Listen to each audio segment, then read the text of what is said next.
Dear viewers, চলতি TET issue নিয়ে শিক্ষকদের সামনে এখন কেবলমাত্র তিনটি পথ খোলা আছে।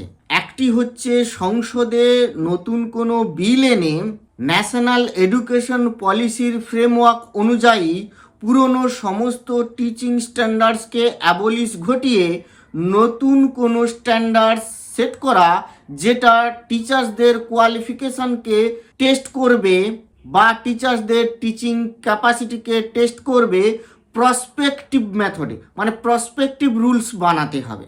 দ্বিতীয়, সুপ্রিম কোর্টে রিভিউ পিটিশন বা অন্যান্য যত রকম আইনি সুবিধা পাওয়া যায় সেই সমস্ত সুবিধার মাধ্যমে একটা ফেভারেবল অর্ডার আনা, নতুবা সরকারি নির্দেশিকা অনুযায়ী টেট পরীক্ষায় বসে পড়া। এর মধ্যে তৃতীয় পন্থাটি একেবারে শত নির্ধারিত, তাই এই পন্থাটি আমরা বাদ রাখছি।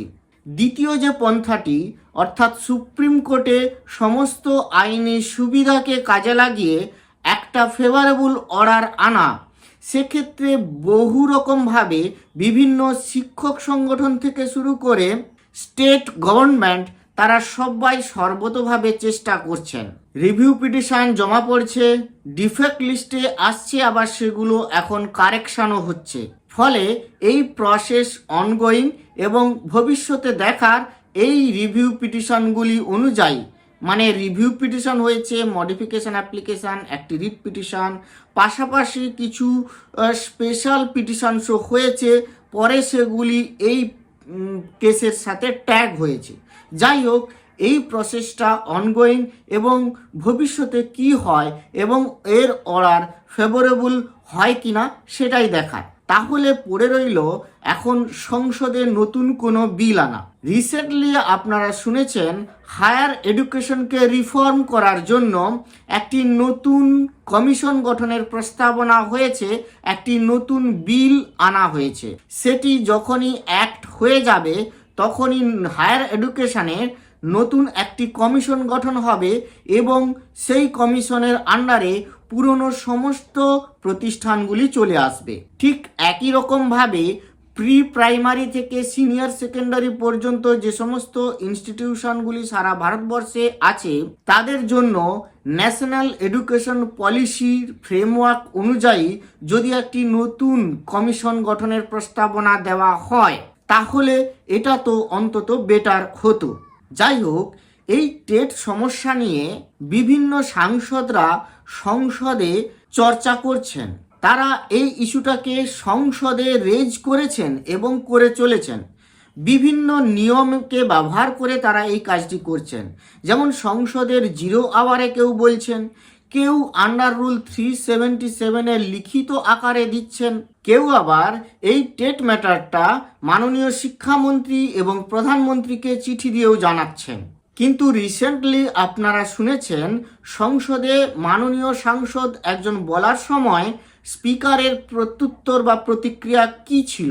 তবে স্পিকারের এই প্রত্যুত্তর বা প্রতিক্রিয়া যদিও সরকারের সরাসরি কোনো বক্তব্য নয়, তবুও মনে করা হচ্ছে যেন সরকার এমনটাই হয়তো মনে করছে কি, কারণ স্পিকার কিন্তু আদপেই যখন তিনি তার ডিউটিটা পালন করছেন তখন স্পিকার কিন্তু সরকার যে দল চালাচ্ছে সেই দলেরই টিকিটে জিতে আসা একজন সাংসদ। যদিও বিভিন্ন মানুষের বিভিন্ন মতামত থাকতে পারে, তাই এ বিষয়ে হতাশ হওয়ার কোনো প্রয়োজন নেই বলেই মনে হয়। কিন্তু আমাদের একটু ডিপার ডাইভ দেওয়া উচিত যে সংসদের যে কার্যপ্রণালীগুলো চলছে তা কতটা কার্যকরী, তা কেমন, কি জিনিস, এইটি আজকের ভিডিওতে আমরা একটু পর্যালোচনা করব। দেখুন, সংসদে যে প্রক্রিয়াগুলো চলে তার মধ্যে সব থেকে অ্যাক্টিভ এবং মারাত্মক ইম্প্যাক্টফুল যে সেশনটি হয় সেটি হচ্ছে কোশ্চেন আওয়ার, যেটি লোকসভাতে শুরু হয় 11টা থেকে, রাজ্যসভাতে শুরু হয় 12টা থেকে। এই কোশ্চেন আওয়ার কি না, এই কোশ্চেন আওয়ারে বিভিন্ন সাংসদরা তাদের কোশ্চেন রেজ করেন, সরকার পক্ষ লায়েবল থাকেন তাদের সেই কোশ্চেনের অ্যান্সার দেওয়ার জন্য। এই কোশ্চেনগুলি আবার বিশেষ বিশেষ টাইপের হয়, কিছু স্টার্ট হয় আর কিছু আনস্টার্ট হয়। এক এক দিনে মোট 20টি স্টার্ট কোশ্চেন থাকে, যার অ্যান্সার কিন্তু সরকার পক্ষকে ওরাল ডিসকাশনের মাধ্যমে দিতে হয়। এই যে কোশ্চেন আওয়ার, এই কোশ্চেন আওয়ার কিন্তু লোকসভা এবং রাজ্যসভার যে রুল বুক আছে, rules of procedure and conduct of business, তার রুল বুকে লিপিবদ্ধ, অর্থাৎ এটি কিন্তু লিগ্যালি ভ্যালিড। এবং এই কোশ্চেন আওয়ারে ওঠা সমস্ত কোশ্চেন্স, সে স্টার্ট হোক বা আনস্টার্ট হোক, অর্থাৎ সেগুলি রিটেন অ্যান্সার দেওয়ার হোক বা ওরাল অ্যান্সার দেওয়ার হোক, প্রত্যেকটার জন্য গভর্নমেন্ট কিন্তু দায়বদ্ধ, সরকার পক্ষ দায়বদ্ধ। কিন্তু জিরো আওয়ার হচ্ছে একটি টোটালি ইন্ডিয়ান ইনোভেশন। এটি কিন্তু অন্য কোনো কান্ট্রিতে এইরকম প্রভিশন নেই। কোয়েশ্চেন আওয়ারের প্রভিশনটা কিন্তু ব্রিটিশ কলোনিয়াল মাইন্ডসেট থেকে নেওয়া, কিন্তু এই যে জিরো আওয়ারটি একেবারেই ইন্ডিয়ান ইনোভেশন। কিন্তু এই জিরো আওয়ারের কথা কোনো রুল বুকে লেখা নেই। এটা কিন্তু একেবারে ইনফর্মাল একটা সিস্টেম, যা প্রথাগতভাবে একবার শুরু করা হয়েছিল এবং তা সাংসদদের কাছে এতটাই ইন্টারেস্টিং হয়ে ওঠে যা আজও পর্যন্ত এটা চালিয়ে যাওয়া হচ্ছে। এই যে জিরো আওয়ার, এটি লোকসভাতে শুরু হয় দুপুর 12টার সময়।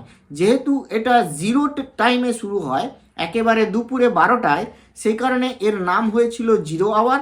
আর যেহেতু এগুলি একেবারেই ইনফর্মাল, মানে এই জিরো আওয়ারে ওঠা কোনো কোশ্চেনের জন্য সরকার পক্ষ দায়বদ্ধ থাকে না। এগুলো তারা শুনলেও শুনতে পারে, না শুনলেও শুনতে পারে, মানে এগুলো রেকর্ডেড হয় না। সেক্রেটারিয়েটের কাজ হয়ে সরকার পক্ষে যাওয়া এবং তার একটা রিপ্লাই আসা, তারপরে সেক্রেটারিয়েট তার রিপ্লাই ধরাবেন সেই সমস্ত সাংসদদের, এই সমস্ত যে ফর্মাল প্রক্রিয়ার মধ্যে সীমাবদ্ধ নেই। তবে হ্যাঁ, তার কি ইম্প্যাক্ট পড়ে না? অবভিয়াসলি ইম্প্যাক্ট পড়ে। জিরো আওয়ারের ইম্প্যাক্ট পড়বে যদি কোনো আর্জেন্ট এমন ম্যাটার থাকে যেগুলো গ্রেট ইম্পর্টেন্স আছে, হিউজ একটা পাবলিকের উপর এফেক্ট করে, এমন কোনো ইস্যু যদি গভর্নমেন্টও বুঝতে পারে যে এই ইস্যুটা বিভিন্নভাবে তাদের স্বার্থকেও অ্যাফেক্ট করতে পারে, তাহলে অবভিয়াসলি সেটা নিয়ে কিন্তু আলোচনা হতে বাধ্য। কোশ্চেন আওয়ারের কোনো কোশ্চেন করার জন্য সাংসদদের কিন্তু অনেক আগে থেকেই নোটিশ দিতে হয়, কিন্তু জিরো আওয়ারের কোশ্চেন করার জন্য সাংসদদের কেবলমাত্র ওই দিন সকাল 10টার মধ্যেই নোটিশ দিলেই হবে। যদিও এ সমস্ত প্রক্রিয়া লটারি সিস্টেমে বাছা হয় যে কোন সাংসদ চান্স পাবেন কোশ্চেন রেজ করার জন্য।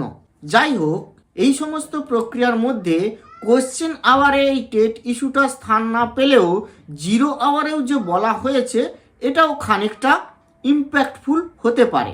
তবে কোশ্চেন আওয়ারে এটা বলা যেতে পারলে এটা খুবই আরও ইম্প্যাক্টফুল হতো। কিন্তু আপনারা নিশ্চয়ই শুনেছেন রুল 377-এর আন্ডারে কিন্তু সংসদে নোটিশ দেওয়া হয়েছে এবং টেট ইস্যুটা নিয়ে কিন্তু বলা হয়েছে। এখন এই রুল 377 কি?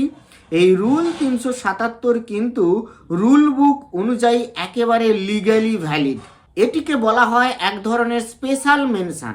এই অনুযায়ী কোনো যখন ইস্যু রেজ করা হয়, সেই ইস্যু পৌঁছায় এক্সাক্ট মিনিস্টেরিয়াল লেভেলে, সেই মিনিস্ট্রির কাছ থেকে আবার অ্যান্সার আসতে বাধ্য এবং সেই অ্যান্সার পৌঁছায়। সেটা পজিটিভ হতে পারে বা নেগেটিভ হতে পারে, বাট সেই মিনিস্ট্রি কিন্তু অ্যান্সার দিতে লায়াবল, যদিও এটা কিন্তু ওরাল ডিসকাশন হয় না।